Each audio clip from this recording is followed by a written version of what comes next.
झारखंड सरकार की ओर से जारी नियोजन नियमावली पर भारतीय जनता पार्टी में गहन मंथन चल रहा है। पार्टी इसको लेकर के आंदोलन बनाने की रणनीति तैयार कर रही है।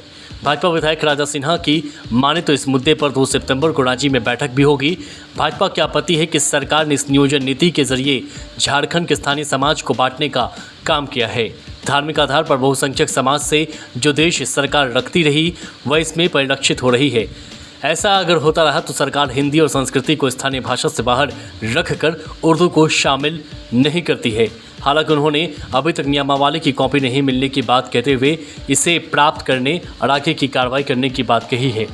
विधायक ने आगे कहा है कि झारखंड के पलामू में भोजपुरी, संताल में अंगिका और मैथिली भी बोली जाती है। यही वजह है कि भारतीय जनता पार्टी की सरकार ने उन्हें द्वितीय राजभाषा का दर्जा दिया था। उन्हें बाहर करने का कोई औचित्य नहीं बनता है। भारतीय जनता युवा मोर्चा भी इस मुद्दे पर आंदोलन की रणनीति बना रही है।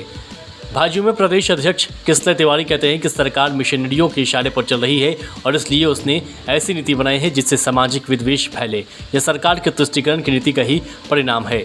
वहीं आपको बता दें कि भाजपा हिंदी को स्थानीय में भाषा में शामिल करने और सांप्रदायिक आधार पर नीति बनाने का विरोध करेगी। पार्टी नेताओं ने मैट्रिक इंटर सर्टिफिकेट के आधार पर नौकरी देने के नियम का भी विरोध किया है।